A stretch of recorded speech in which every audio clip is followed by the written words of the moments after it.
Olá, meus amores. Olha só, na aula de ontem, né, a gente começou a ver as fábulas, né, os animais que contam história, que representam alguém dentro da história.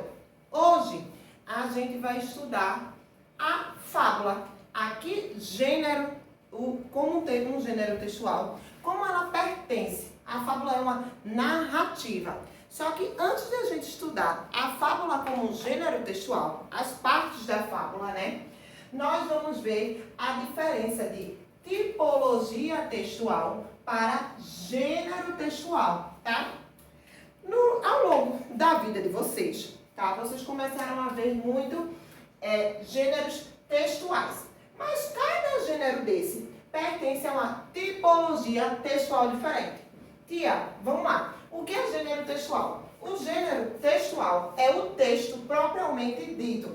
Quando você quer fazer uma carta, que a gente viu na unidade passada, uma fábula, que a gente vai ver nesta unidade, as fábulas, notícia, um conto, os contos de fadas que vão vir nas unidades futuras, tá? E o que é tipologia textual? Para fazer um texto, um gênero textual, eu preciso seguir uma norma. Quando a gente vai fazer um bolo, a gente não precisa seguir uma receita. Lembrando a vocês, que vocês vão ver lá na frente, que a receita também é um gênero textual. Um gênero textual que precisa ter o passo a passo para o bolo sair, beleza, não é? Ok. Então, as tipologias textuais, eu botei aqui umas para vocês, que é aquelas que a gente vai ver ao longo do Fundamental 2. O texto narrativo é aquele que narra uma história, um acontecimento que pode ser real ou imaginário, tá? Sempre nesse texto narrativo, eu vou ter o começo de uma história, né, uma apresentação. Aonde que acontece? O tempo, o espaço, o local, quem são os personagens, para depois essa história ter uma desequilibrada, tá? Essa história vai ter um conflito, tá? Que a gente vai ver que se chama de clímax, né? Para se desenvolver esse conflito e depois ter um desfecho, que geralmente é um desfecho feliz, tá? Olha só, o texto dissertativo, eu vou dissertar sobre algo, eu vou falar sobre algo, dizer coisas sobre aquilo, baseado em outros textos que eu já li, mas que eu não posso copiar de outra pessoa. Eu vou botar agora o meu ponto de vista. Um texto, eu quero falar sobre o isolamento social, tá? Eu vou dissertar sobre aquele momento de pandemia que estamos vivendo.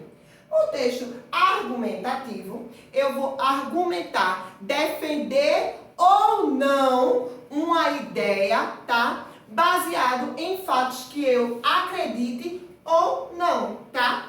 E o texto expositivo é aquele em que eu vou expor, tá? Dentro do texto expositivo vai ter o texto injuntivo, que é a receita de bolo, que eu estou dizendo a você como é o passo a passo para seguir aquilo ali. Então, para o sexto ano, é interessante que vocês compreendam o gênero, a tipologia textual narrativa, que é quando a gente vai ver, viu a carta, a gente viu a fábula e nas próximas unidades vamos ver o conto. Sempre vai estar narrando histórias, esses gêneros textuais aqui, tá?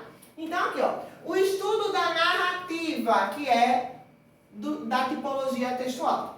A narrativa, ela vai ter a apresentação, tá dividida em 4 partes, tá? A apresentação, o conflito, o clímax e o desfecho, tá? Na página 13 do livro 2, tá, pessoal? Lembrando que ontem a gente começou a segunda unidade, então as atividades já são. No livro 2, a gente vai ter isso aqui detalhadamente e eu vou fazer junto com vocês o décimo quesito, desculpe. Só que antes ele vem dizer assim, introdução ao estudo da narrativa. Aí ele diz, a fábula é um gênero textual que pertence ao tipo narrativo. A narrativa é uma exposição de acontecimentos ou uma série de acontecimentos mais ou menos elencados. E é o que é encadeados, ligados, tá? Que podem ser do real ou do imaginário, por meio de palavras ou de imagens, tá? A história geralmente passa por 3 etapas, de um estado inicial de equilíbrio para a quebra desse equilíbrio e depois para um estado final, em que, após um conjunto de fatos, o equilíbrio se restabelece, a paz do começo. O texto narrativo apresenta a seguinte estrutura composicional. Aí tem assim, ó, apresentação, conflito, clímax e desfecho. Lembre-se que o conflito nas fábulas está relacionado a um problema cotidiano da vida humana. Na fábula que a gente estudou ontem lá, né?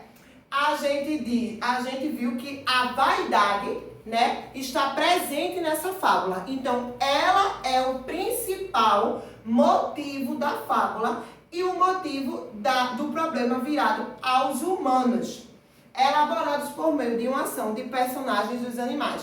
Então, quem é que tinha lá a vaidade? Quem é? A perdiz e a raposa, né? Cada uma queria ser mais esperta que a outra, se sentir mais que a outra. Então, o que é que acontecia?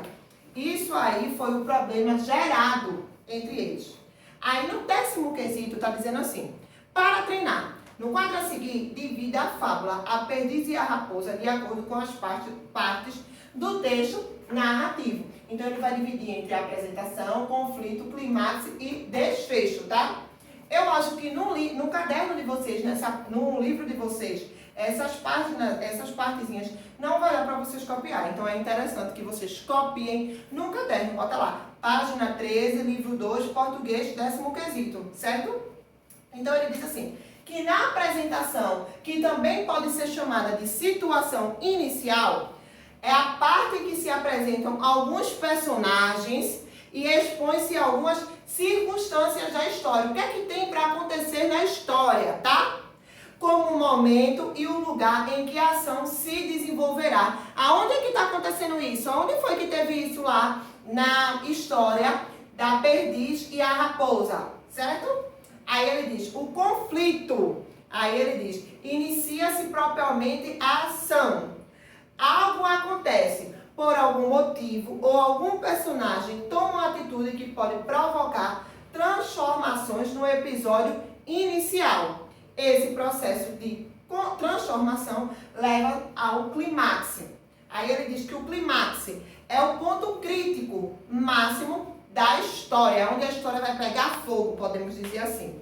E o desfecho é a solução desses conflitos, tá? Pode ser um ou mais, conduzido pelas ações dos personagens, ou seja, o equilíbrio, a paz da história volta a restabelecer.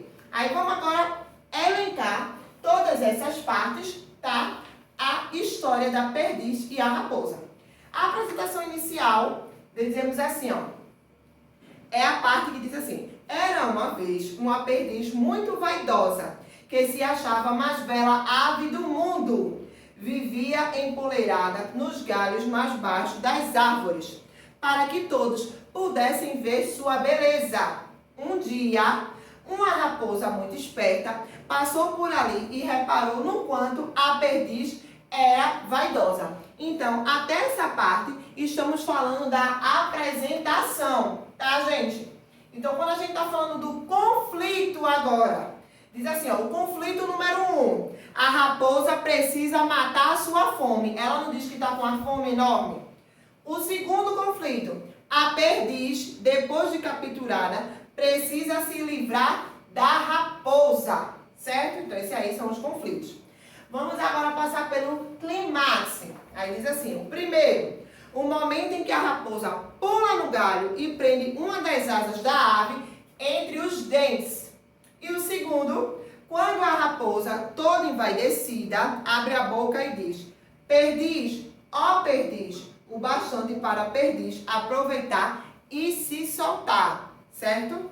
E o desfecho, as duas personagens sentem-se decepcionadas e envergonhadas por suas vaidades, tá? Então, esse aqui, o que eu falei aí, está relacionado à apresentação, o conflito, o clímax e o desfecho da história. A a perdiz e a raposa, que a gente viu na aula anterior. Então, vocês podem aí responder a página 13. Aí foi bom hoje a aula, porque Valquíria respondeu a página 13 com a gente. Só que eu vou deixar um trabalhinho para vocês. Eu quero que vocês procurem aí a fábula O Corvo e o Jarro e a Lebre e a Tartaruga, tá? Uma dessas duas fábulas. Vocês vão recontar essa história para mim em forma de vídeo. Se vocês não tiverem como imprimir, vocês copiam e leem para mim em forma de vídeo e me mandam no WhatsApp, tá certo, gente? Vou querer ver essa releitura dessas duas fábulas para vocês. Vou botar aqui, ó. Uma das fábulas é O Corvo e o Jarro e a outra é a Lebre e a Tartaruga. Vou deixar qual é as duas fábulas no plural, certo? Beijos, bom final de semana e até a semana que vem.